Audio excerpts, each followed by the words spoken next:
everyone. Welcome to the Sabrae Show Live, where we control our own narratives and have the conversations that we need to have in order to empower our community. I'm Sabrae. Jameel. Danny. Sean. Jay. And you're watching the best show in the DMV. Hey. All right, today I want to introduce a very special guest. His name is Jalen Sanders, a political activist. His goal is to become Attorney General one day. Yeah, the first African American Attorney General for the state of Maryland. Mm-hmm. Okay. Oh, right there. I was going to ask you about that too. And also, we have Danny. Please introduce yourself. What do you want to know? I mean, general, like, what do you do? What's your sign? What's your, you know what I I'm a mean? Leo. No. Hey, yeah, that's what I'm talking about. I'm a social work grad student at the University of Maryland, Baltimore. Okay. That's all I'm doing currently. That's a lot. That's a lot. It is Don't a lot. minimize. That's major. Just being a Leo is like, Yeah, I mean, it's phenomenal. you know, that's the first step. Clearly, right? we know who else is a Leo in the building. That's right. Hey, how do I get to my live on the phone so I can see like when people comment? I have Virgo no idea. No, they let us do it on Twitter last week. I don't know. It's Okay. just Twitter, though. Okay, I'm sorry. Shut up. It's okay. All right, so let's get started really quick. Let's get into Jay. Pause really quickly. I want everybody to just get to know you. Okay, so your goal is to become an attorney general Yeah. for Baltimore, So or I mean, is that like a so for the state of countrywide? Maryland, like currently Brian Frosh is the Attorney General for the state of Maryland. Okay, Other than him, it's been no like African American person that's held that title. It's a difference between Attorney General for the state of Maryland and then Attorney General for the United States. which is Jeff Sessions right now. Yeah. Right, Okay. right. So the Attorney General for Maryland is the person that handles like all. It's kind of like a. What's the best way I can put it without getting too technical? It's kind of like he argues everything on the behalf of the state of Maryland. Like if you see something in a court case and let's see, Sabrae v. State of Maryland, Right. he's arguing on the behalf of the state of Maryland for whatever is going on. So Okay, yeah. I get it. Okay, cool. So He's not the Frost guy is not black African American. He's not African American. It sound like it. Like it hasn't been an African American AG for the state of Maryland Ever. And I want to be the first African American man. That's what I'm talking about. We baby. pushing, yeah. Yeah. That's history Yeah. right there. that's really good. Well, what is so? Basically, what are you doing now? Like, what are you running for any office in Baltimore? I know you're from Baltimore, right? Born and Okay. raised. East or So- West? East side. Oh, okay. What the fuck does that mean? Nah, in Baltimore, they'd be like, yo, where you from? What side you from? East or West? I swear, it's a constant debate everywhere. Okay, see, I'm from the West. I'm from Maryland, so I don't know about anything about Baltimore, like that. Baltimore is So in wait, I know, Maryland. I understand, But you but know- there's let me explain. Because Yeah. last week, 2 weeks ago, I wore an Orioles jersey because I'm from Maryland, and motherfuckers was like, "Would you not from Baltimore?" Got you. And they checked you. They checked tried that. it. People from Baltimore act like they're not like from Maryland though. That's We our own little. We not. I know it. Baltimore I know like it's, New York, but it's not New York all the way. I know that it's like different. It's like a mix of like Everything. It's like Yeah. a mix of Yeah. I know that it is different. I know that it is different. So, how I don't know much about the Attorney General in Maryland, and that's sad. So, what are some things that he's doing that you like and dislike? I mean, currently, I've met him in person on like 2 or 3 occasions. It's cool, but it's like politics is a lot of face. Yeah. You feel me? Like I won't really know who he is unless I sat down and met with him behind closed doors to figure out who he is. When you get into that realm, it's a lot of smiles and masks, and this is not really who I am. You got to keep it clean cut. So, I mean, currently he's filing a lawsuit against like Donald Trump for the stuff that he's been doing in the office and everything. okay. And it's Shout out to him. Okay. Shout out to him. and it's positive, but I couldn't really speak on like the personal behalf or like what I would dislike about him because I don't. It's so Like policy surface, wise, like politically or whatever. So the AG, we don't really. Well, we can argue policy. We can, well, not we, but I'm speaking to existence. You feel me? Yeah, absolutely, We can argue policy and different stuff like that, or come up with court filings based on actions that have happened in the area and in the vicinity or what's going on. But like as far as the creation of policy and legislation, that's not necessarily the AG's Gotcha. line. It's like more prosecution style stuff. Okay. Okay. So do you follow like the attorney generals of the country or? Nah, it doesn't. So because the system of politics overall is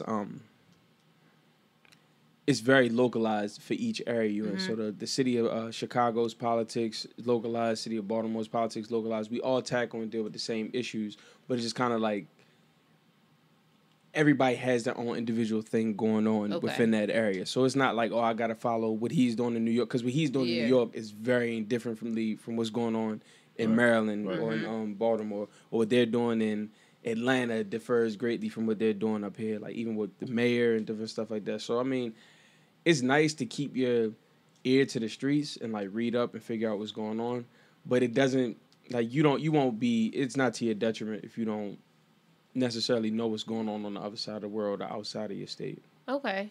So do you have to run, so since Attorney General is different from, like, a regular politician, do you have to run a party, like Democrat or Republican? Well, here's the thing. Here's what people generally get the misconception. You can run under anything, but it's whether or not you're going to get that backing power from corporations and, like, different sponsors and fundraisers. Like, every position that you have to run for, such as Attorney General, Mayor, State's Attorney, Governor, the party you identify with is usually where your core base of funding is going to come from. So everybody be like, yo, black people don't have to be Democratic. You can be Republican, or, like, you can be the Green Party or XYZ.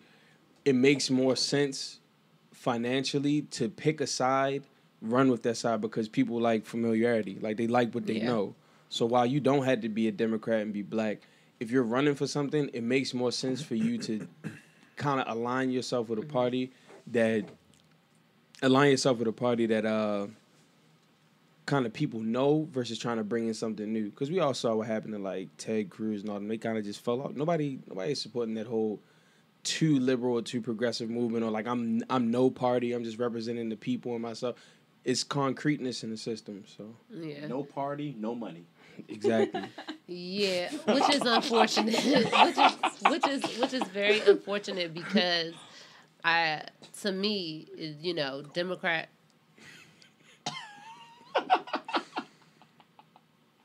To me, Democrat and Republican is just like two wings of the same bird. They are. So I feel it's a vulture too. Like a the bird. It's a vulture. like a motherfucker. Big ass wings. A buzzer. A buzzer. Yeah. Fuck it. Don't vultures and buzzers do the same? They both be dead. They both be dead things. Yeah. Them some real, like the same mother, different father. some real niggas. Them some real ass birds right there. That's not what a cousin is. Vulture and eagle. Hold on, Danny. I vouch for you. Okay, y'all. So before we get into the topics, so are you running for anything anytime? So is there like a process you have to run for like city council? So in all honesty, nah, it's not. And that's the funny part about it, which is not publicized or put out there like that. I know an 18-year-old councilman in Prince George's County. All you have to do is be of legal age from that area and get voted in. It doesn't matter, like, you could not go to school, you could go to school. It's just like sheriffs, like in police agencies. A sheriff is voted in. A judge is voted in. You don't have to, like, I got to go to school to do this.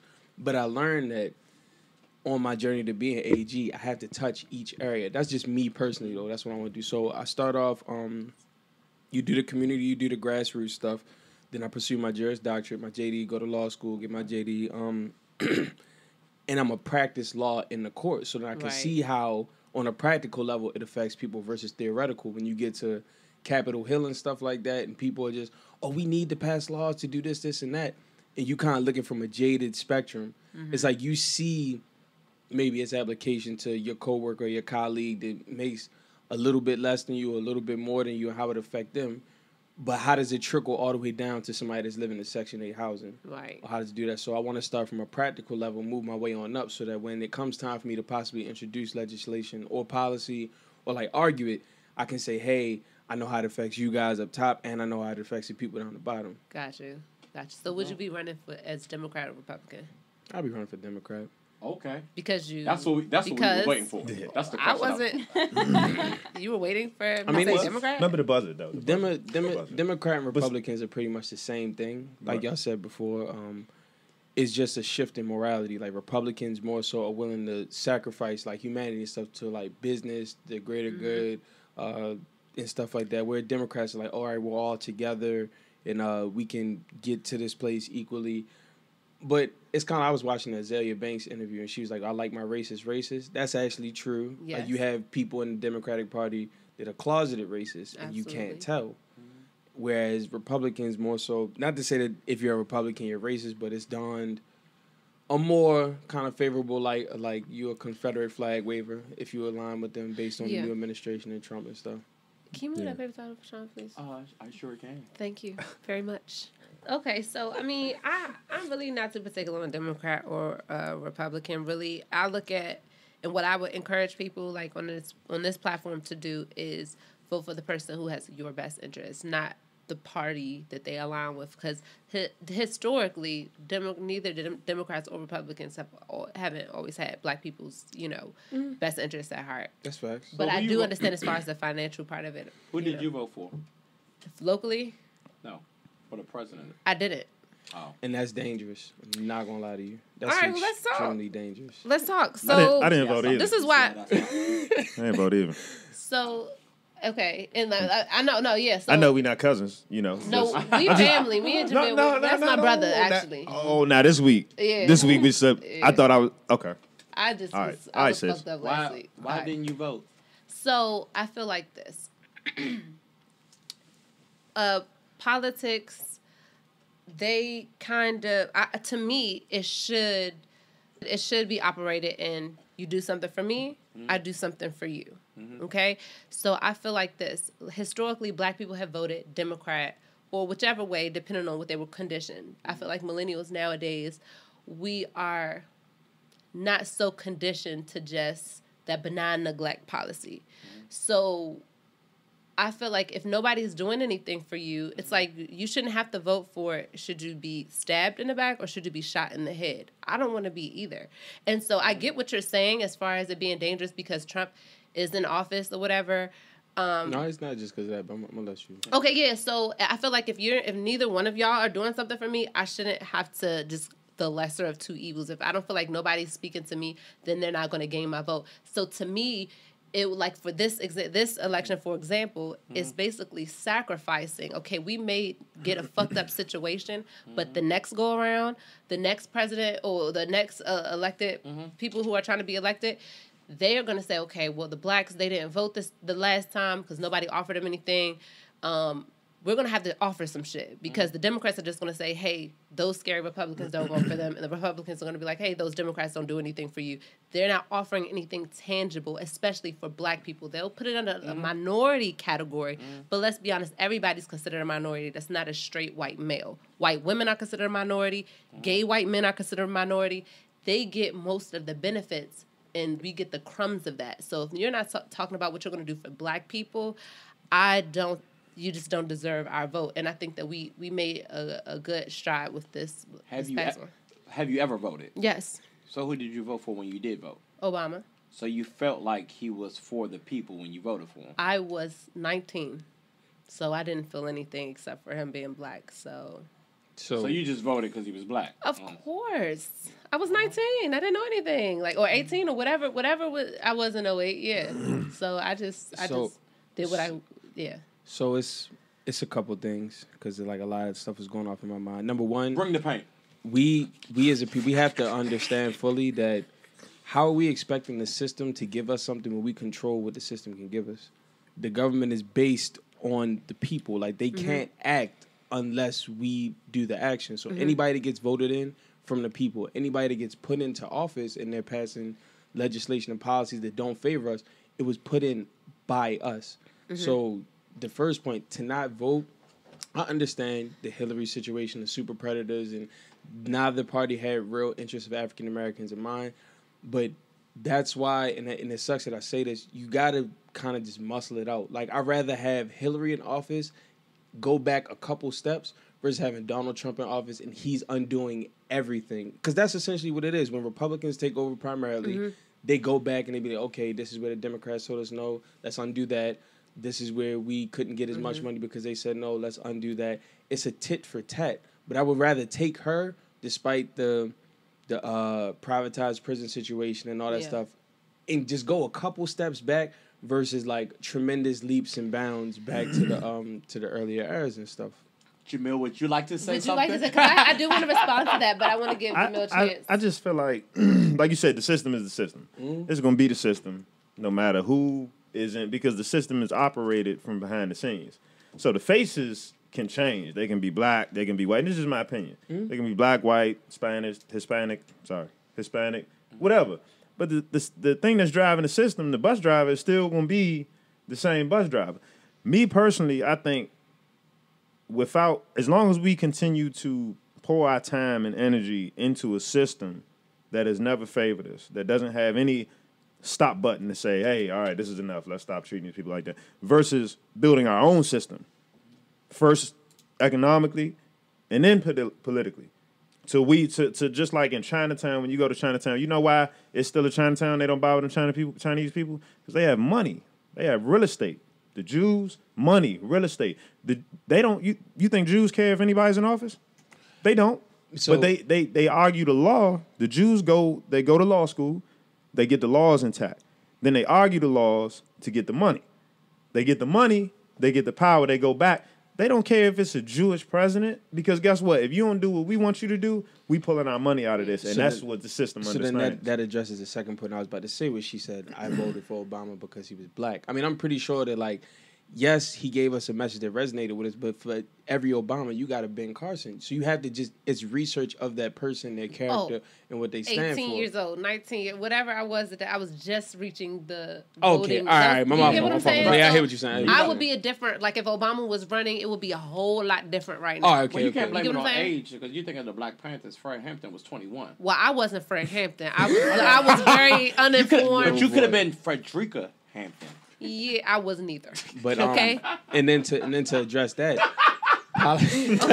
Yatta just came in. Hold on one second. No, Yatta. Where you been thought that? Oh, Where you been thought that? Ooh. Wow.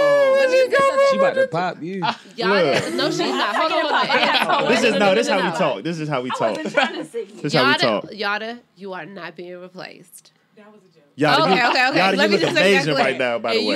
you are glowing. You look bomb. Yeah. Glowing. Come on, Yeah.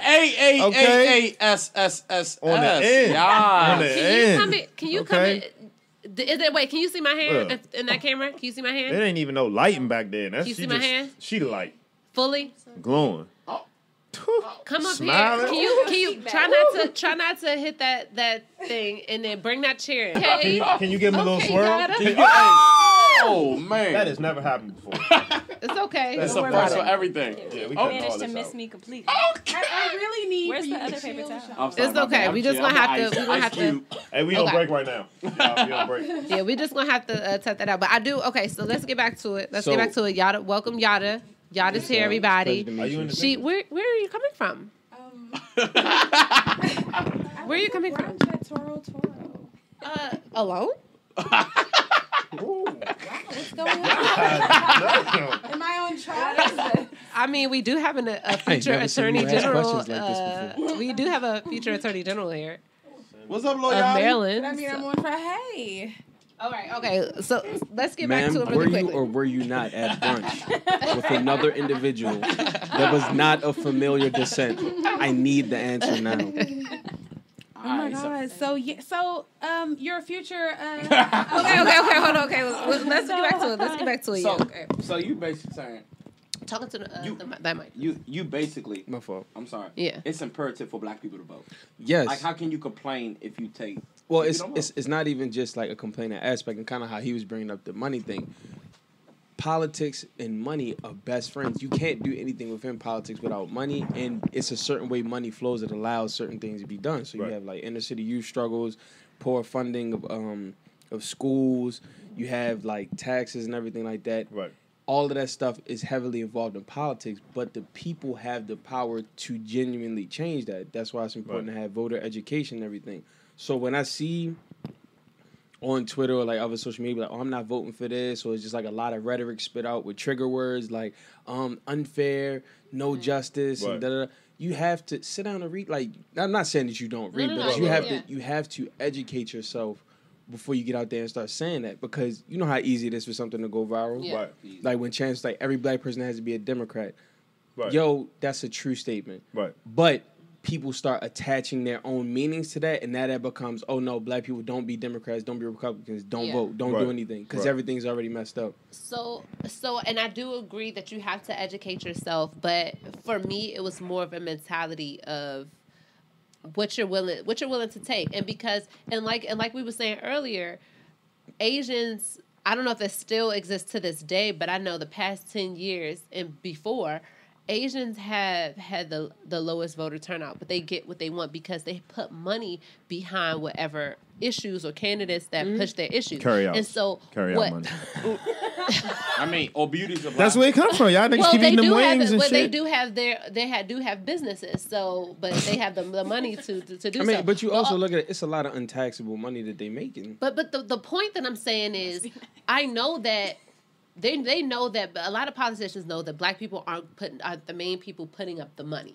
So they're just going for the vote for us, but they aren't offering us any tangible benefits. Because we have to hold them accountable. We can't if you don't hold them again, our vote tells them what they can and can't do once they're in, before they get to office. So once you already got Trump and his administration in there, after they're voted in, now they got free will to start doing what they please because people voted and put them in there. That's the preventative measure to avoid all the bullshit.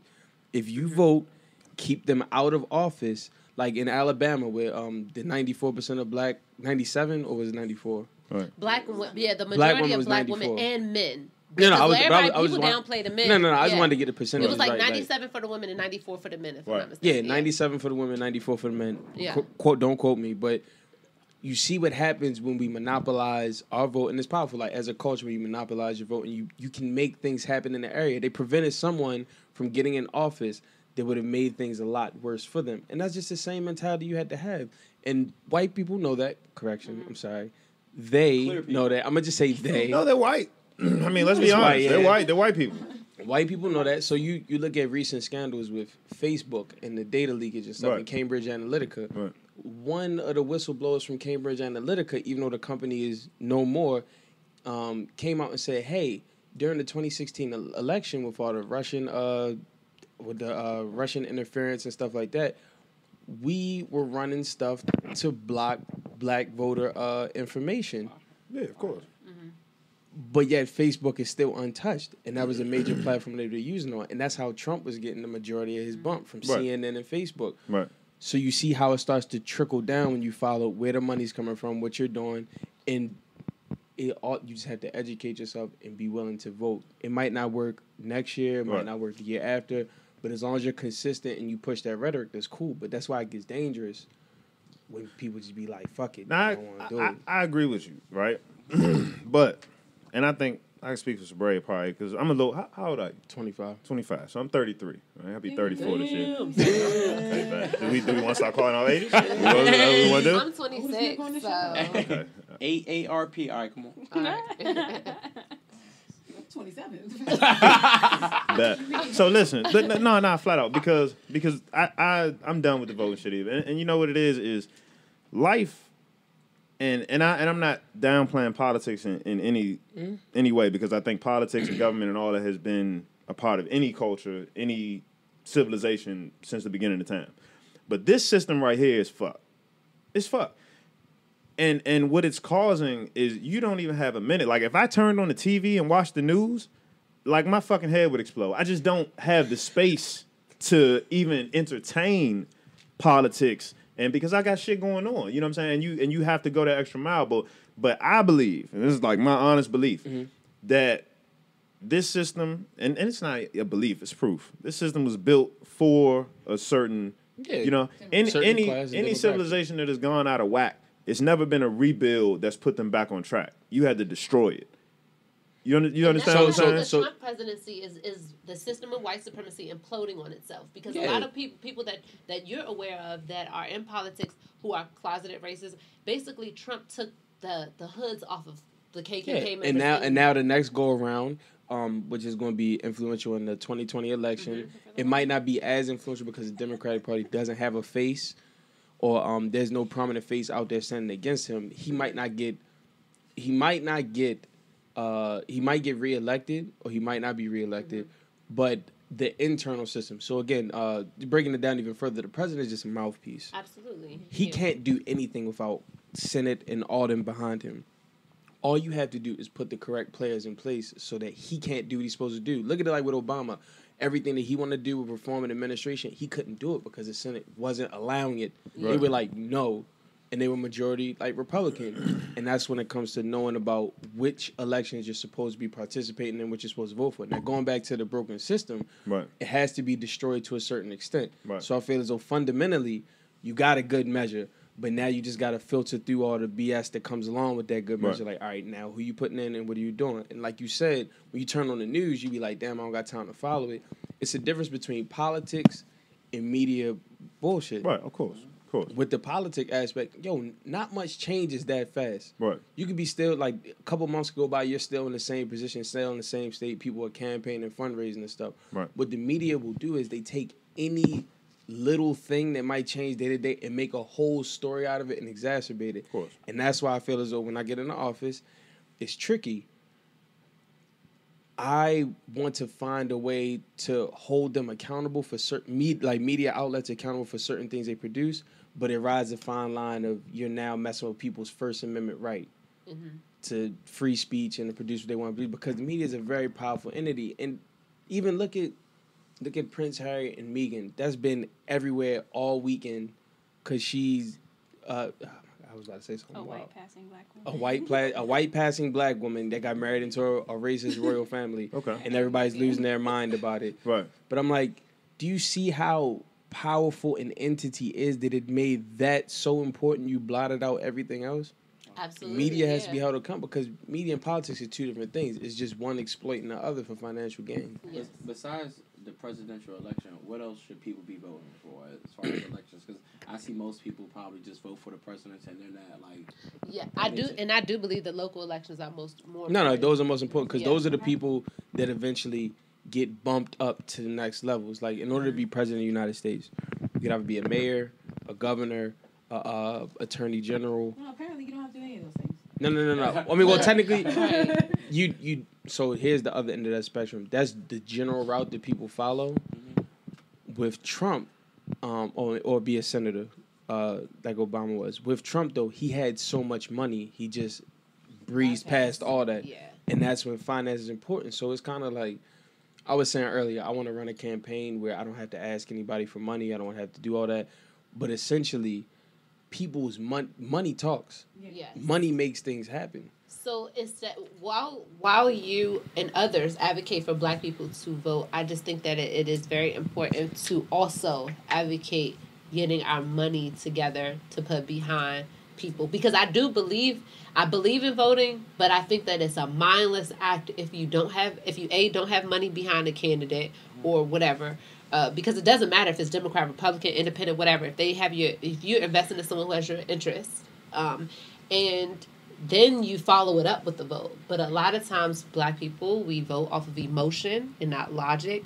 And we like this guy because he was in the Black church and he seemed like he was a good person because he was singing with the choir and he was playing the saxophone. It goes back to us being kind of like a broken culture too, because you get a lot of uppity niggas. You gotta be honest. That's true. A lot of uppity niggas and the issues that they're arguing. Like, remember the worldview I was talking about? It only goes to their worldview. So you got a college degree, you're making a little bit of money. Your worldview is so far off from that's still on the block selling dope, trying to make a way. You feel me? Yeah. And if you don't have the cognizance to humble yourself and be like, that could easily be as me, and me and him are equal as man, you're not going to get anywhere. Because you're just going to keep voting to protect yourself and your livelihood and the view that you see and not everyone else's. That's why recidivism rates in prisons and stuff are so high. Why prison privatization is still a major issue in this country is because we only see from a certain scope. We be like, damn, them niggas over there fucked up, when I could easily be one of them niggas over there fucked up. So I'm gonna just give you a scenario. Let's say off the break, right? So I think during the Obama campaign, celebrities spent millions of dollars, right, trying to get people out to vote, right? Rappers, celebs, everybody. Yeah. So they have spent that same amount of money on campaigns or real estate workshops in certain areas to push people into real estate investing, because now, and let's just say for example, it's 1, 2, 3, 4, 5, 6 of us at this table right now, right? It's okay. Let him, Tired. Yeah. I had to make sure it was. So it's 6 of us at this table right now. Yeah. Average real estate flip anywhere between 30 and 50,000 on a, reno for the contractor, for the flipper, right? Mm-hmm. So 50. Let's say we do a couple houses. Let's say between us, we all net $500,000 a year, right? So that's 1, 2, 3 million a year. And then we go buy back the communities. And let's say we spend 5 years doing this. So we $3 million a year for 5 years. By the end of that 5 years, we will own our entire neighborhood. And then we find somebody to say, hey, we want you to run. Why? Because not only do we have millions of dollars, we own this property. These are our daycare centers. We're not asking you for funding. What we going in and we saying is, look, these are communities, this our money. If this don't happen for us, we pulling our money out of whatever y'all got going on. And that, because just like you said, money is everything. Money is the leverage. His was crucial in your argument again, and that's why it's messed up that it sounds like this, but like why money is important, it comes back to voting for this reason. It's a reason why you have that solution. I'm pretty sure a lot of other people with money have had that same solution. Like, we just buy back our community. It makes the most sense. What do you think is blocking people from doing that? It's certain systematic political powers that are in place to keep us in a certain line. Not all the way. Not because all- because I and you know what I'm saying, I like, heavy with this, and I believe that there are things, in place. But a lot of it is psychological.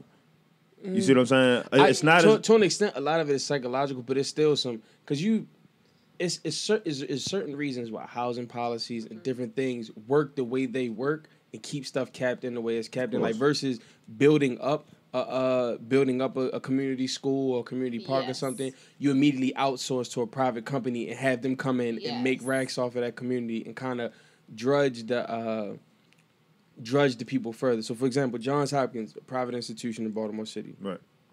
Hopkins is an aiding hub in gentrification. They're buying up all of Middle East Baltimore, not to provide affordable housing to the people that live there, not to rebuild their house and build it back up, but they're doing it for students. But you have to look at the bigger picture now. What do students bring in? Excessive amounts of loan money. So what am I going to do? I'm going to bust down all these neighborhoods that we know y'all can't afford. We're going to push you out to the county, and that's why county crime rates have been gradually increasing because they're monetizing the city. Of course. We're going to put the students in here, charge an excessive amount for them to live here, and then flip it and make money off of it. Right. How does a private school, have its own bank? That doesn't even make sense. Yeah. A school being a bank, like, come on, son. I do believe that it is systematic, but the part of the psychological part is systematic. You know what I'm saying? So I agree with both of y'all. But as far as the voting thing, we agree and we disagree. No, I mean, I'm cool with that. Cool. That's cool. But let's switch gears just a little bit. So you said you grew up in Baltimore. You're born and raised. Give us a little bit more background of what we wouldn't know. I peeped it, You're. Nah, I was an East Side dummy for real, shorty. You feel me? On a Tuesday. On a Tuesday, you feel me? Niggas was turned up. We was dragging. Nah, I was born and raised over East. 1008 Marlowe Drive. That was in Black Linton. It was me, my homies, Curly, Zach, Twan, Rel, Gary, all them. Like, every one of them helped me who I became today. But it's just like, easily, and I'm not shading my homeboys or nothing, but they're in a different walk of life than I'm in now. Like, I remember I went around there for a cookout or something. My man's Boney asked me, he dead ass was like, my fault. No, He asked. No, we curse. I don't know about you. I wanted to make sure I enunciate because I was about to, Go back. yeah. Yeah, I mean, We be cursing. He looked at me. He was like, "Yo, what you doing around here?" And I was like, "Man, I wanted to show some love." He was like, "Man, ain't nothing around here for you, yo." He was like, "Keep moving, like keep going." Following week, one of my homeboys got killed, and I'm just like, "Dang, yo, it's my parents." I was in it, but my parents kept me like shielded enough to not fall into it and like fall into the misconception. I went to Baltimore City schools. I went to Chicopin. You be down with shit. I used to. I ain't gonna I'm sorry. I ain't gonna hold you. I had so many like Horseshoe coworkers was that jumping, yo. had- Horseshoe was jumping, but then I was like, I gotta get away from all that. Like I couldn't be down there just dragging it 4 a.m. But I don't know, man. It just kind of made me who I am. I'm smart enough to know better, but at the same time, don't try me for real. Because it can... We can go back real quick. Yeah. And you know, what we were talking about a little bit earlier, Sean, you were saying how politicians now have to be, well, they always have had to be squeaky clean, but I personally think that is changing simply because... Not for black people. Not for black... That's... Only...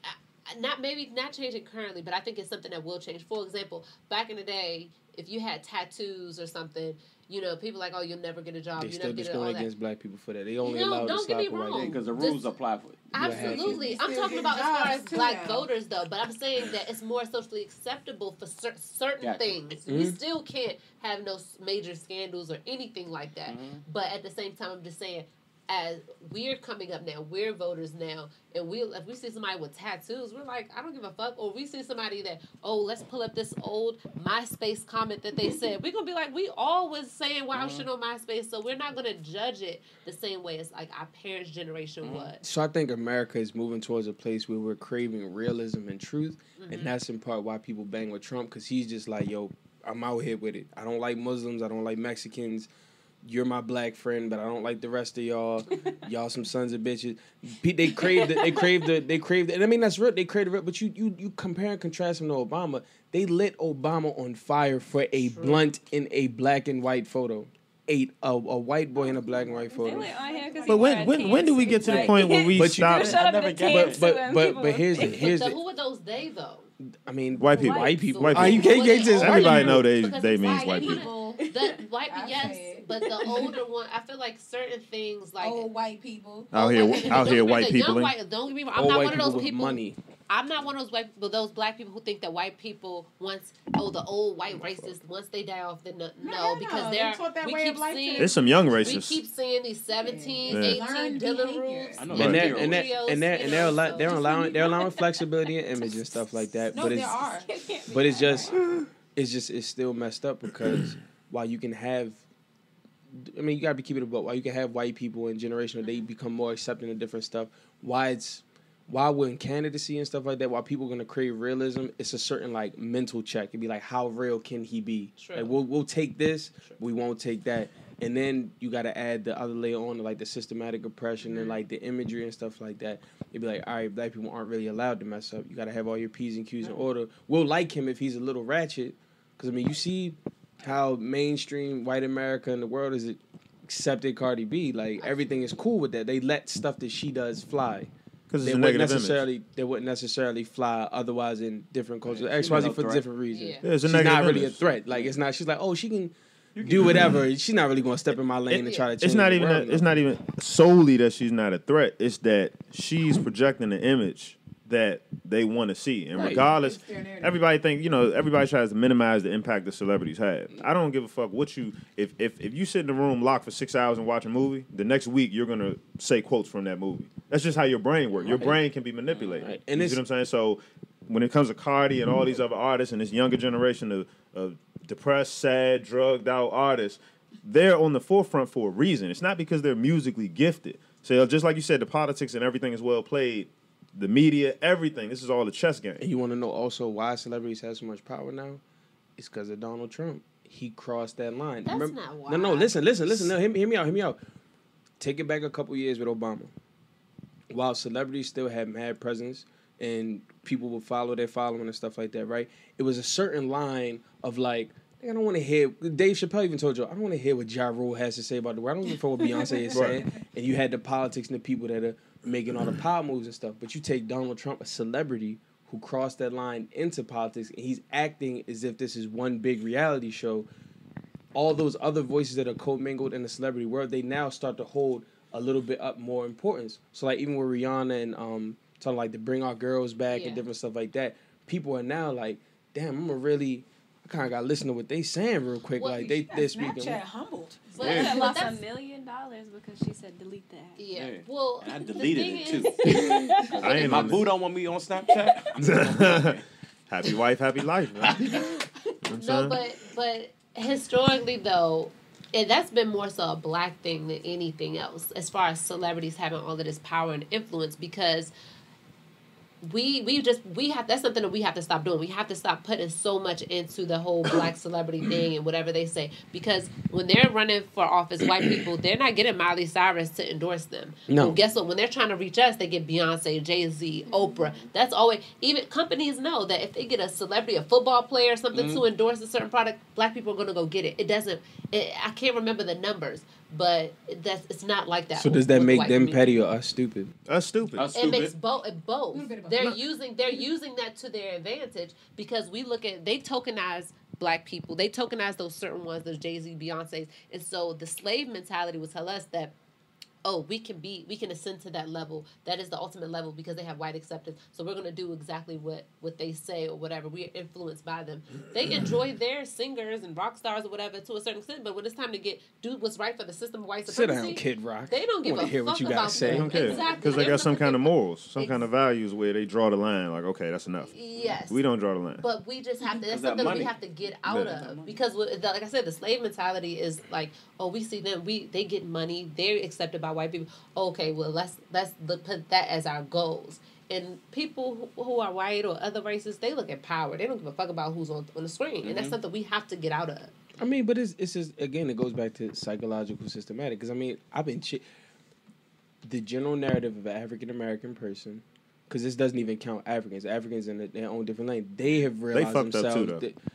I'm just saying. Yeah, I mean, they fucked up too. But they have you know how much money Nigeria has? They are so what they invested in their own culture. But we're yo, that's so petty. They're inviting African Americans back to Nigeria to live, and they have programs set up for us to go over there and buy land and work and the whole nine. And that goes right back now to the psychological thing, because we so busy chasing, trying to figure out who am I? I want to be just like that. I want to be accepted. We have a general like acceptance complex. Like, yo, if we can't sit at a table, enjoy mimosas and waste copious amounts of money, and then have white friends and laugh and live my best Caucasian lifestyle, then I don't see anything else. I just see that. But what is everybody's favorite thing? Yo, I'm grinding. I gotta get this money. I gotta get paid. What you see when you go on the gram, living my best life. Yeah. I was out here. I just spent $80 on this meal and this drink at a restaurant. I'm not really going to see, like, what are you trying to feel? Like, you got holes in you. You're chasing acceptance. So would you agree, and would you agree that all of this that's the thing on the show. that means you just dropped some shit. That means you just dropped some shit. Like, you said, fuck y'all. That's how I like my politicians. Say fuck somebody. That's what I'm talking about. Hey, vote for this man, goddamn.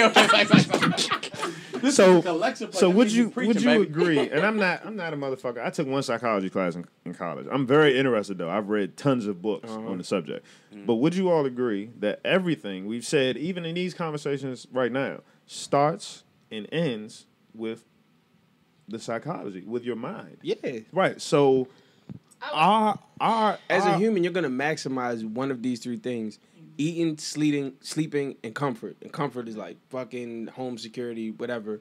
Doing what I mean, that's facts. You're working your whole life to maximize all three of them. Can I get more sleep? Can I get more food? Can I get more box? Or like, can I just wild out? That's a fundamental human nature. Your mindset, like what you're saying, psychology and economics, I think they go hand in hand, and that's where our foundation is. So, this is where I want to take it though. So we're born, we grow up, we roll through life. You know what I'm saying? If you go buy something that you got to put together, what you gonna do?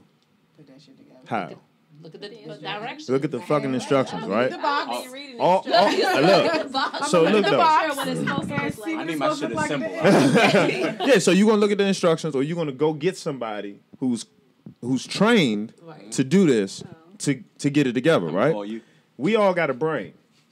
All of you, that's what I get. Cheap promo. Hey, if you need your TV or your lights or anything like that, put up. Hit me at Jameel Hassan _ Especially if you find. At Jameel Hassan _ T Hot Pocket _ Y'all got that? Hey, so look, we all got brains. We 6 brains right here. How many of us have looked at our instructions?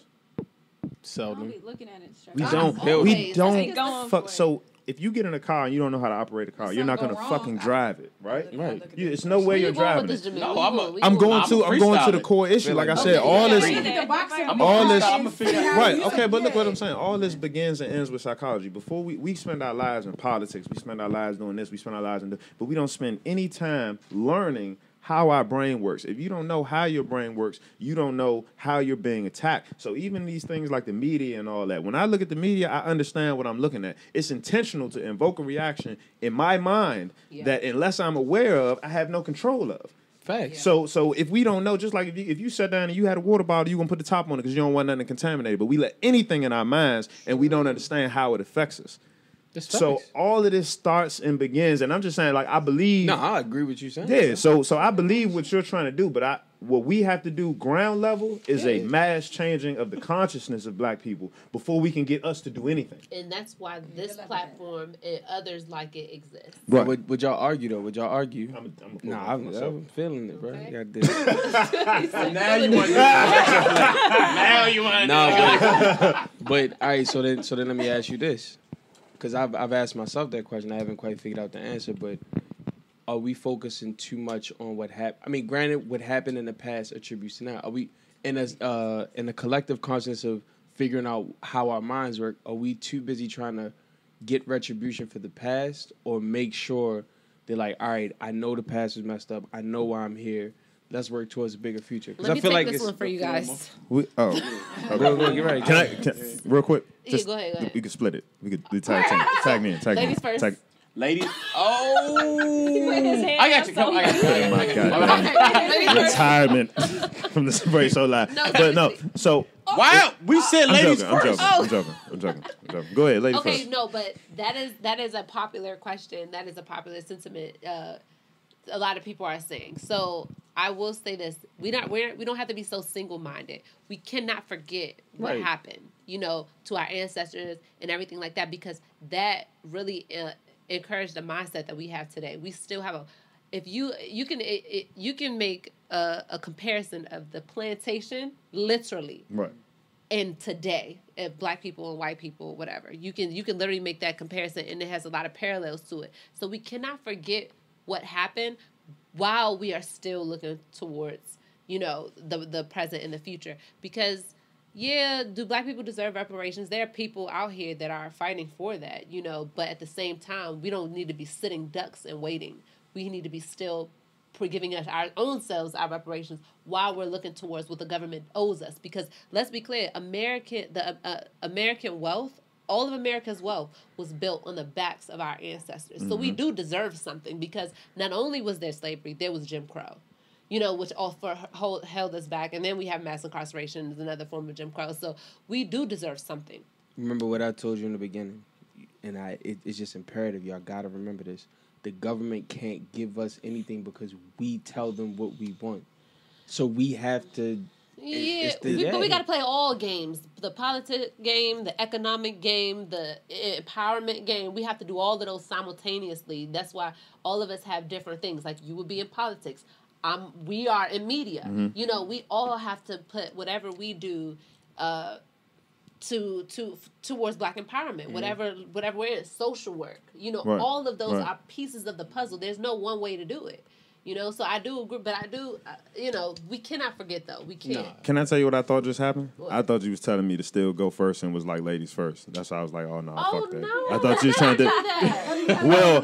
I wanted you to tag me. I'm sorry. I'm tagging you. My bad. We good. But, after that first episode I was on, no. I'm a little scarred. Y'all remember that, right? What did I do? What did I say? The epised for black men dating black women. Hell, so you never know with Sabrae. She might just try to get you. I wanted to ask her. She might just try to get you. Ask her, like, some black women. Because, does that take away from... Okay, I'm going to wait. Go ahead, bro. No, hey. No, go ahead. What you going to ask? No, I was just saying, because does that take away from, all the good that you've done because you're a black man that dates outside your race? Good question. That is a wonderful question. No, it doesn't Sabrae's take... on you. All right. No. Okay, so no, it does not take... If you date outside your race as a black man and you've done so much for the community, no, it does not take away from anything that you've done for the community. Because Jordan Peele and Childish Gambino... So then why is there such a controversy about that? Why is that so important? Well, because you have to walk it... It's kind of a walking contradiction, though. Yeah. It comes off very contradictory because just imagine that you are a black person and you're so pro-black and you just, you down for this cause, you down for your people, but you like don't date black women. Like, have you been bumping Gambino before like he got on like in mainstream? Honestly, I'm not even gonna lie. Yes. No. I have. Like, I don't bump him now. So he's always been a weird black dude. You feel me? But even regardless, you can see constantly in the NFL and the NBA and the Wall Street, whatever. If there's a successful black man, there's usually a woman of another race on their arm, and that's not a coincidence. No, that's not a true. coincidence. It's a difference between think disrespecting black women while you're dating outside your race and just But genuinely dating outside your race. Take a look at all away. the male rappers. They're married to black women. Nah, I don't. Or racially ambiguous women too. I think you look like a light skinned black woman. She's half white. Well, Okay, J. you know how Cole. the genetic. You know how you're more of a genetic. Jasmine You're Cole. more of a J. Cole than a Logic. Me and Sabrae were just having this argument in the barbershop the other day. Yeah, people don't know. It's the same thing. Okay, hold on, wait. We'll get to this. We'll get to that. But I do- You black, If you you white, black, you you white. black. You- No, If you black, you black. no, there's a difference. Past though is kind of. If you got black parents, you black. But wait, No, I if you agree. can pass it, Well, let me say this. look at Megan. She can pass. That changed her whole life. Well, hold How you on, think- with How do you them- think she met Prince Harry? Hold Come on, them bro. edges do get a little, you know what I'm saying, with the humidity. She said my son couldn't say the word nigga. Hold on, first of all, let me get to that Tell me in a that second. all the time.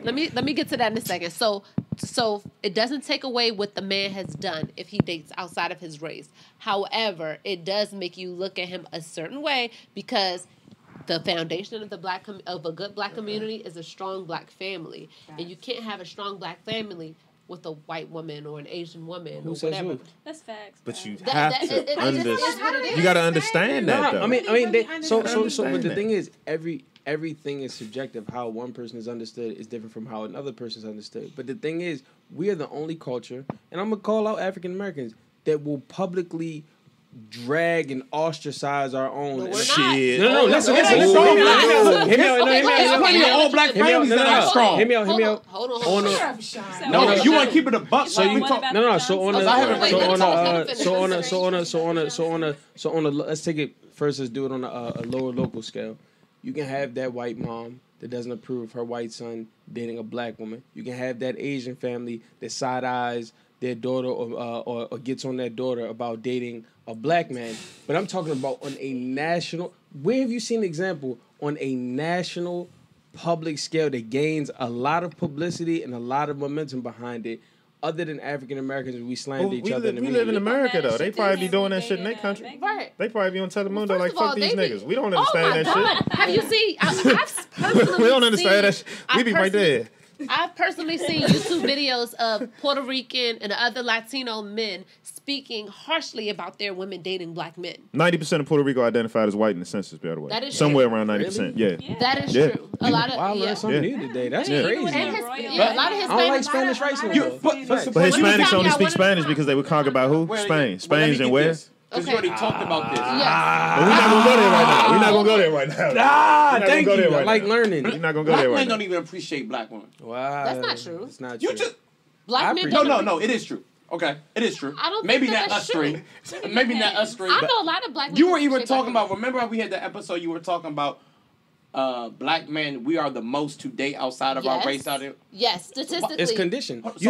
So why is that? No, but Second. you have to. It's societal views and basis. I don't know. Hold on, wait. Let him finish it. It's societal views and basis that's been put onto a generation. The brighter, the better. Mm-hmm. I had to genuinely sit down and ask myself. I was like, yo, why do I like light skinned women? I genuinely had to ask myself that question. Light skinned women get on my.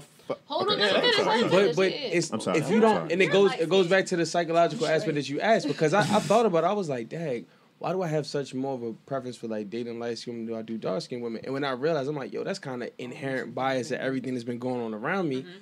I opened up my palette more, and I'm like, okay, let me explore this, because I've had some great experience with light skinned women, but I've had some wonderful experience with women of a darker skin tone or whatever. Not that it makes a difference. All women are equal, but it's just you have to ask yourself them questions, or else you just walking around as a creature of habit. And a lot don't, and that's the thing, because you have some black men who we were talking about earlier. Like I said, it does not take away what you have done, but it does make you look funny in the light because you're not walking it like you're talking, especially if you're pro-black. Well, how you do both? That don't sound right. You said it doesn't take away what you have done, but it make you look funny in the light. That don't make sense. Because that's the same thing. If you did something that I would deem as fucked up, you were always a nice person to me. I'm not going to take that away from you. I'm like, Sean was always a nice person to me, but what he did look a little sus. Can I switch? I want to switch. So if he did the same thing, but he was dating a black woman, it doesn't look the same. I think it depends on why. What do you think? I want to switch my. No, I'm just saying. Say if a hypothetical, like if I was dating a white woman opposed to a black woman, and I did the same thing that made me look funny in the light, it wouldn't look as funny as the light because I was dating a black woman. But no, the point that we're making is the fact that you're dating her makes you look funny in the light. I want to change my position because I think it's just white women.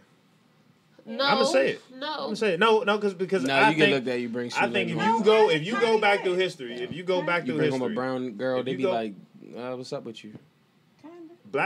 Black people, Africans, whatever. Look, Black I ain't got Americans, time for the go ahead. term. Black Black people, Americans, your skin dark. Were shown like all around the world in Asia, in Europe. There were blacks in Europe. Greece was the first biracial society. They don't tell you that though.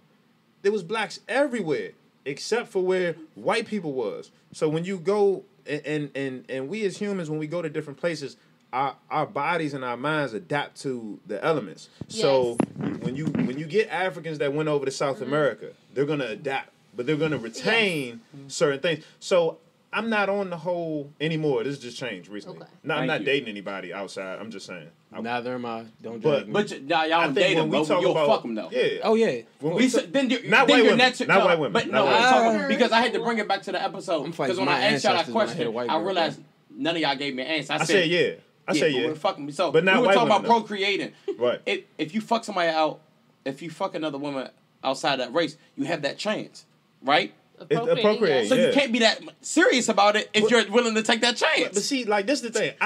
When you read, and you no, you're adding to my point. You can't be that serious about not procreating with another race if you're willing to fuck them.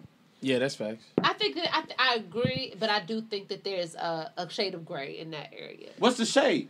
Well, I'm ready. Like if you're that serious about not procreating with why would you even fuck somebody who's not a black woman? I'm tense. I was in golds earlier.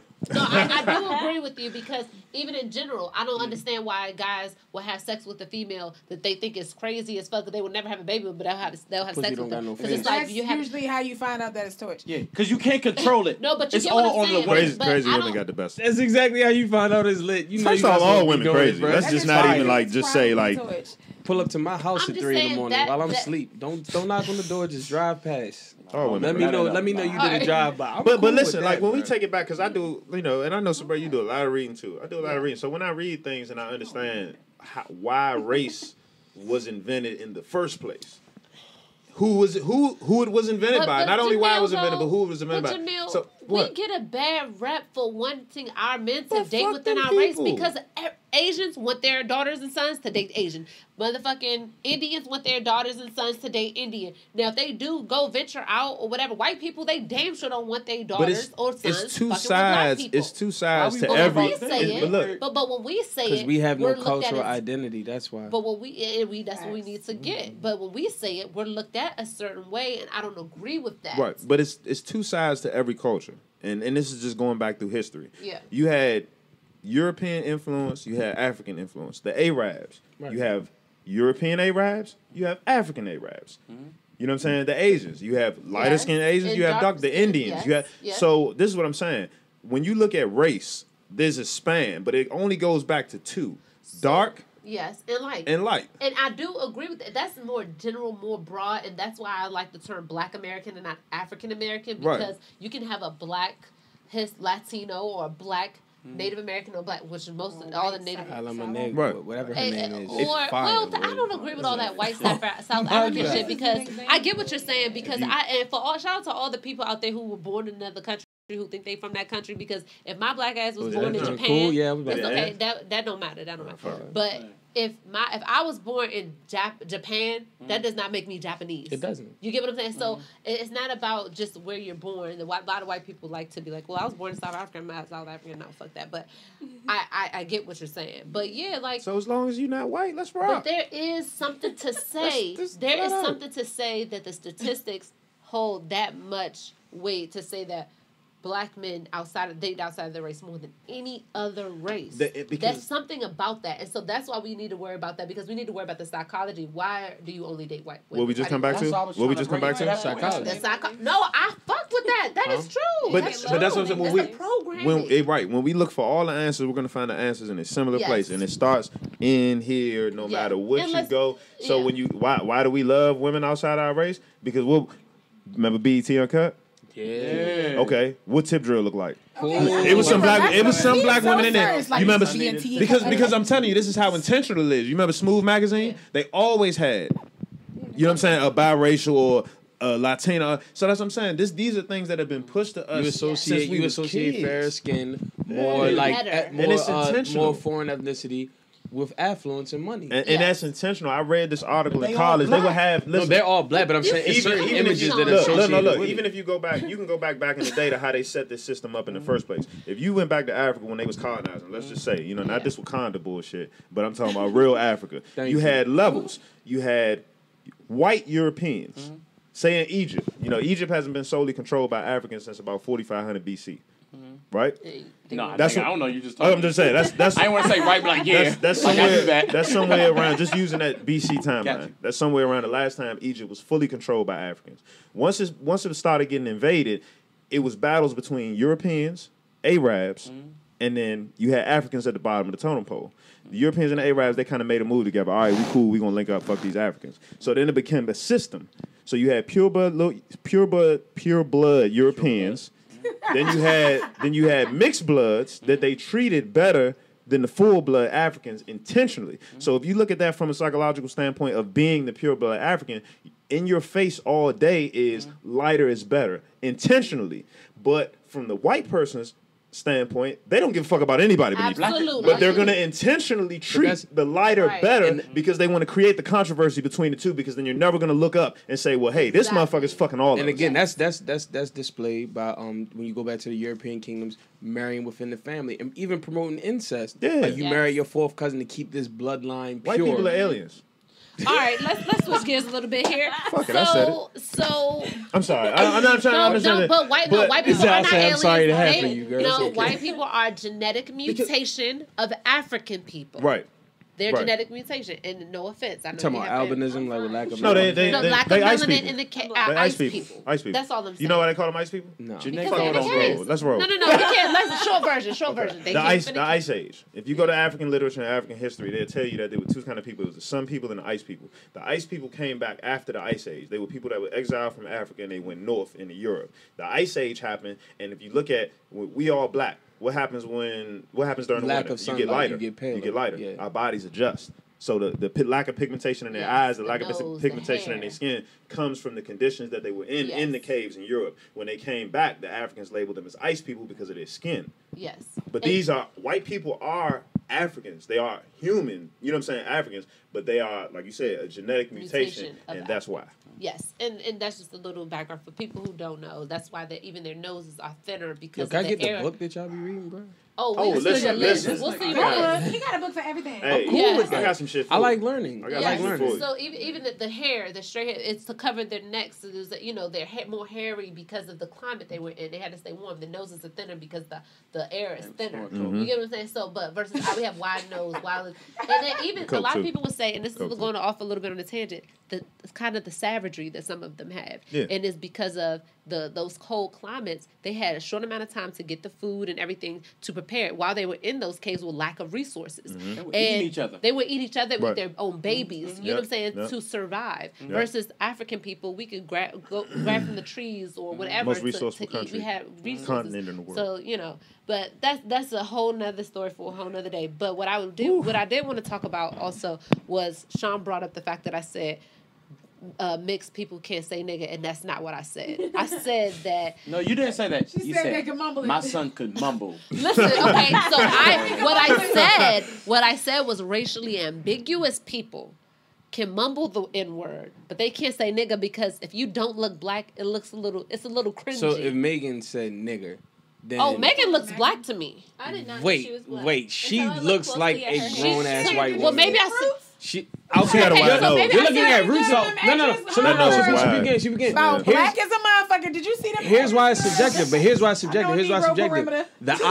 eye you look at her with your eyes is tailored than mine. I don't know the difference between hair and different stuff. When I see her, that's a white woman with a drop of black blood to me. You know the if she said nigga, I would probably be mad if I didn't know her historical origin. And then you see I can see features sometimes in people that I don't identify. see a lot of black. I even tried to picture her with like. She got big lips. Her lips. You have to see she got a wide nose. If you didn't see the older, you guys have y'all seen the older pictures of her? No. So then, but then again, that goes back to it. Why do the older pictures of her are more akin to her actual like appearance and race and stuff? But then the newer ones.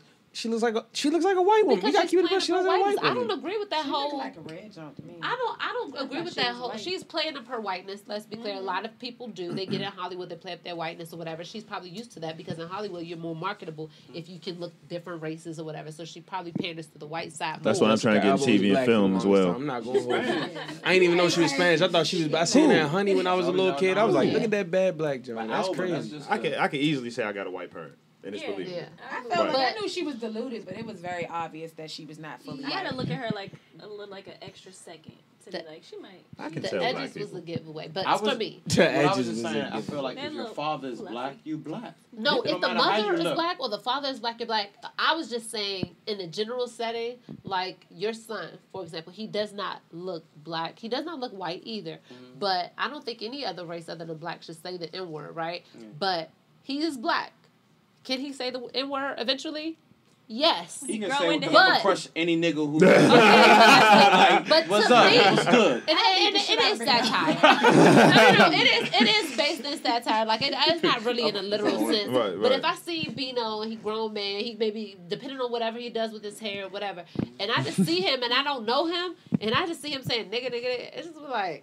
Yeah, but that's you know what I'm saying? Because he looks racially ambiguous. But in part, going back to politics and like imagery and stuff like that, even with saying the word nigga, like our culture is used to taking negatives and making them into positive and stuff. But at what point in time we'd be like, no, yo, that's just fucking negative. We gonna leave that alone. It ain't gonna never get to that. It ain't gonna never. We're making excuses for saying the word nigga for well, not just nigga, but I'm talking about other things like such as like body image, how you portray yourself in society. I read a book called The Art of Not Giving a Fuck.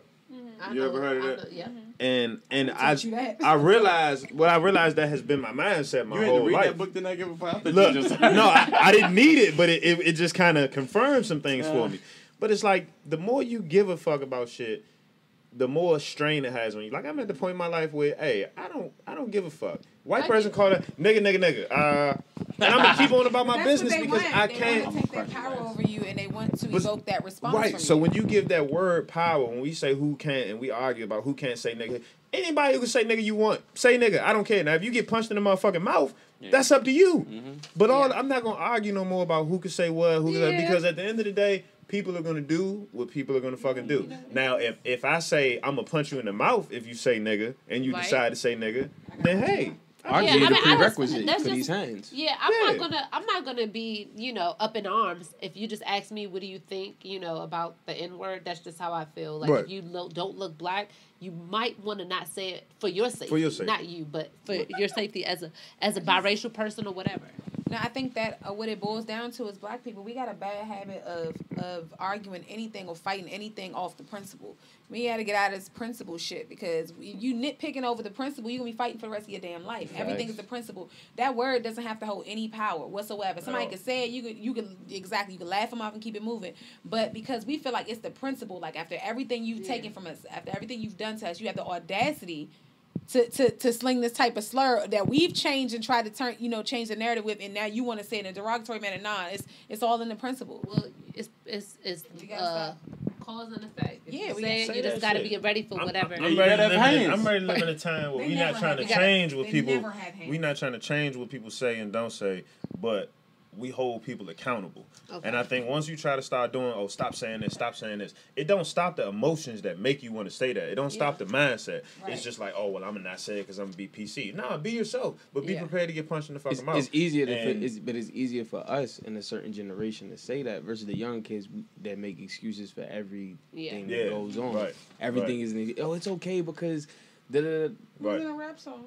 Yeah. Or so and so, he had good intentions, but he was raping all them girls. Hey, whoa, bro, like you alright? It's still rape. Like, what are you talking about? Don't shame him for his sexual exploration and participation trophy. That's what that era started out with. Everybody get awarded for everything. Yeah. So now nobody's wrong, nothing's bad. It's just it had to be a good reason. Yeah, we're making excuses for that lady jumping off that building with her child. Yeah.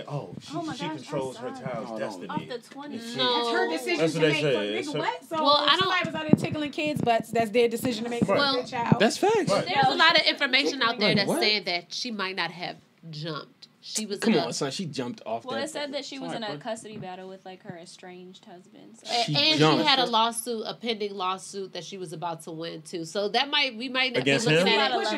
No, not against him. Something with the baby in her. Against a company. Against.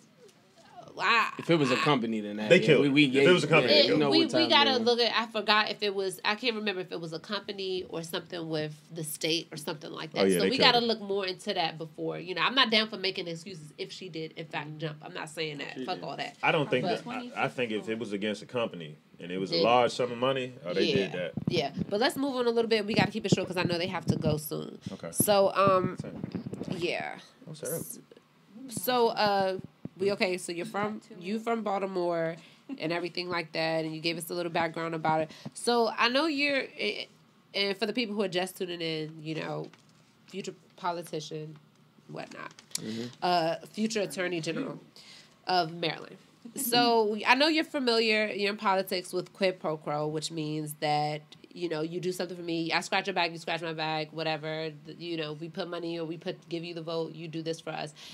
What do you think about Obama? I've seen other interviews, you kind of, revere Obama, which is cool, but we have this thing where we looked and we haven't seen Obama do anything specifically for black people. And I know we get the argument, Obama's not the president of black people. He's not the president. He has that saying that tide raise all boats, or what is it saying? I don't really... Basically, if I do something for everybody, y'all black people get something too. No, so what do you think about? So here's the thing. And I've never met Obama. I've never talked to him personally. Just policy based. I'm not saying no. Okay. I feel that. He cool. This nigga. But it's from my observations of his actions, like the good and the bad, with like the bombings and the killings in other countries and stuff like that. The drones. It's like this. And here's how my mind interprets it. So this is my perspective. I'm not saying how it is. For him to make a law specifically for black people, granted, I know we had a tumultuous history throughout all of America. Putting that history to the side. In my mind, I equate that with the same thing as you, like the Jim Crow shit. You can't sit here with us, whites only, da-da-da-da.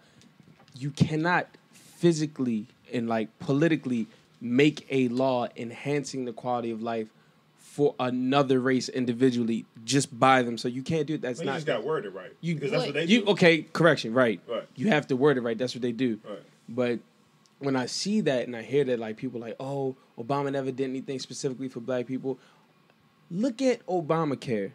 Do you know how many people have health insurance and coverage that are black because they can get it because their moms got it? Right. Because of what he put in place?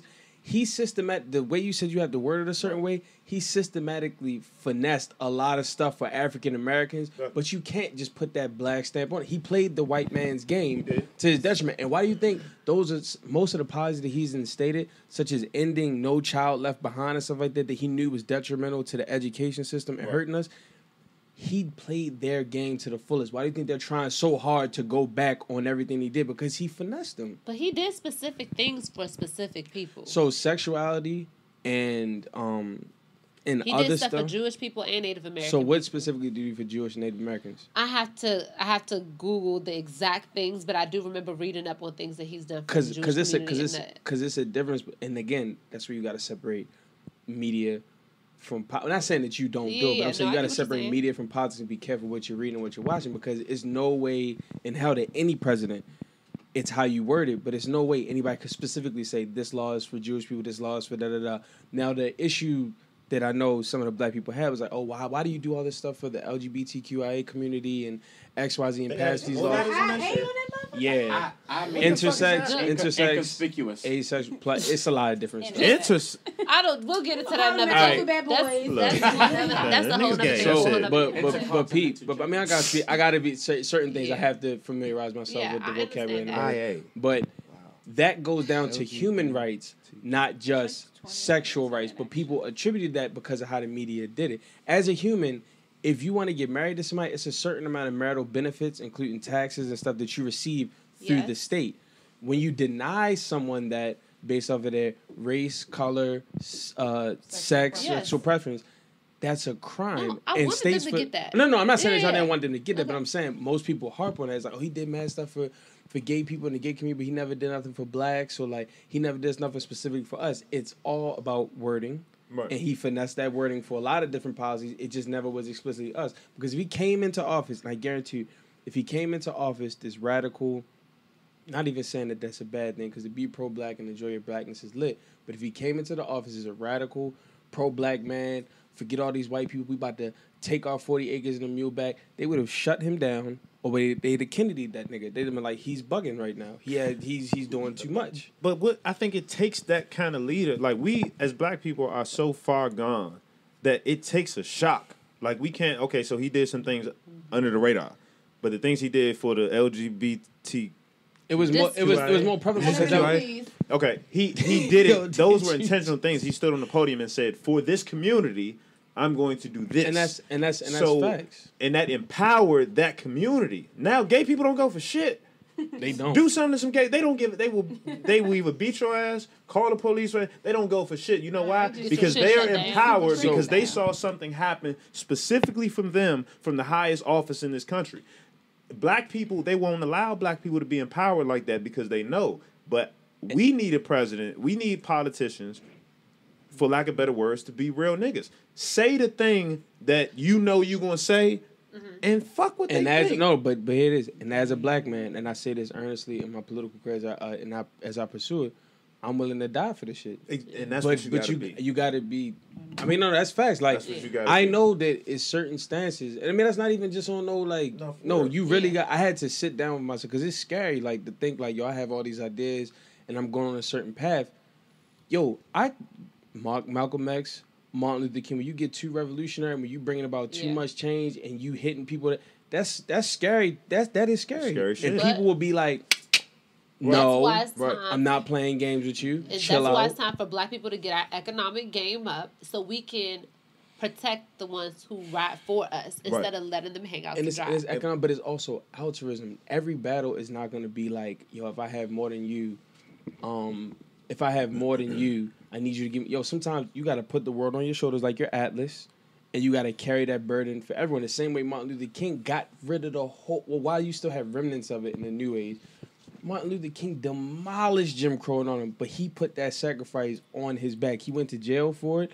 He got hit with hydrants and everything else. He was met with this... Yo, it was so much BS that Martin Luther King Jr. went through because he was willing to die for this shit. And ultimately, he died for this shit. But he brought about such a monumental change because of it. But go ahead. No, because they play Martin Luther King up. And don't get me wrong, I respect the man, definitely respect what he did. But I think the reason they play his effort and his movement up is because of how docile people were. Because that's the same back then. Because that nonviolent movement. Because what get better? I hate niggas. These niggas gonna come out here and ask me for some shit, and I can motherfucking fastball rocks at these niggas. Bet. Yeah, they're not. That's why they're not telling the radical side of it. Yeah, so because they want that docile image, just like on the plantation, they would give extra little scraps to the slave that would agree to be a preacher because he kept the rest of the slaves docile. Wasn't Gandhi? So what about Gandhi? Gandhi was like he didn't really fuck with black people. No, I'm not talking about. I'm not talking about black people. I'm talking about the overall peace movement and his imagery. That ain't gonna work against no white supremacy. It's not pitting it against it. I'm just comparing individual movements up based off images. How he said they're forward in the docile, not radical movement. With him, that was a docile for. That ain't gonna work against no white supremacy. But I think that you got to look at who they give you, and then you got to look at who they don't. You see what I'm saying? Because they're gonna give you Martin Luther King every year, but they never gonna give you Garvey. You only gonna see Malcolm X. You only gonna see it was Malcolm X's birthday the other day on Twitter. Yeah, and then you see what I'm saying? And because then another thing. Oh, go ahead. I'm sorry. The movement. You always got to look for the thing. They're never gonna give you what's most beneficial up front. You know, and we look at our parents' generation. All of our parents, not even knowing, I can guarantee you the majority of them, I'm not going to say all of them, was all up in the wedding, all up in the covers, got Obama books on their coffee table. Yeah. They're caught up in it.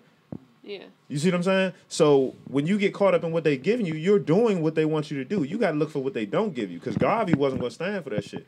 Garvey wasn't going to give you, you see what I'm saying? He was going to give you the real. Yeah. Okay. And to close out, I'm going to let you say your last things before we close out. But what I did want to say is when it comes to what black people demand for the government or whatever, or Obama or whatever, do specific things, this is not really no handout type shit. It's like what we deserve. It's like we really have put up with a whole lot, and we had specific things done to us specifically, you know, whether it be slavery or Jim Crow. So I do think it's okay for us to demand something specific. You know what I mean? But I'll let you close out. No, I mean, it was a very informative conversation because I learned some stuff that I necessarily, it's not that I didn't know, but I wasn't as adept in the knowledge of. And that's why I asked you guys, like, what books you got? I want to read up, I want to build my intellect, because you have two sides of the world. You have the culture of the world, and then the factual history that they kick to you. Right. And you have to consider all sides when maneuvering politics. But we just have to understand that as Black Americans, I like the term, and I like how you broke it down. We have to understand that the onus is always on us. Right. You can't pass it off to anybody else and be like, man, I'm tired of explaining this. I'm not going to do that. It's not my detriment to explain this to white people or people of other cultures and races, when it actually is, because they don't live the life that we live. Right. And let us also know what we can do tangibly to accept, other than being on social media. Tangibly, I'm not going to hold you. Put your phones down. Delete your Twitter apps and stuff like that. Read. Get your education. I swear I've been seeing this rhetoric. Huh? Yeah. No, I mean, if you get so here's the thing about the human mind. You start to believe and behave and react based on what you're putting into yourself. Like, people think, oh, it's just about eating healthy, eating clean. No, whatever you fuel your mind is how you pass it. So even, let's say I downloaded Tinder or something, and I'm like, man, I'm not really trying to deal with no women and stuff like that. I'm still feeding my mind the rhetoric of like, I got to deal with this girl, I got to deal with this girl, because I'm on my phone doing that. Delete the apps. Not saying forever. Distance yourself from it so that you can be comfortable with cutting it off. Like, read a book and free yourself. But it's all a couple hoes then. But it's also your education as well, because I see more and more like amongst, like, you know, mid 20-year-olds or later, oh, I don't want to work this 9 to 5, I want to do this, I want to be a free thinker. School is not no, get your education, because it's tied the way in the world. Not if it's for you, it's for you. If you have another means of making money, that's cool. It's just knowledge in general, not necessarily education through going through a school, but you have to enhance your knowledge, because the algorithm on your phone is only going to show you stuff that you agree with. You have to puncture that bubble. Get out there. It's simple. Yo, most of the voting initiatives is just community service. You go out there, you're talking to members of the community. Hey, how you doing? What is it you want? You want some food? You want some daycare for your son or something? Right. Pay your teachers adequate amounts of money. Give them an extra hour of pay a day so they can get the work done that they don't get done during their planning period. It's simple solutions to all these problems. Stop. You need the macro to change the world, but you have to look on the micro to understand why the world is the way it is. Absolutely. All right. Everybody go out there and get Black Labor, White Wealth by Dr. Claude Anderson. That's a good one. Definitely. Thank you so much for watching the best show in the DMV. We got to let them go. Thank you so much for joining us. It's been a pleasure. Both for both of you, Jalen and Danny. All right. We'll see you next time on the Sabrae Show Live. All right.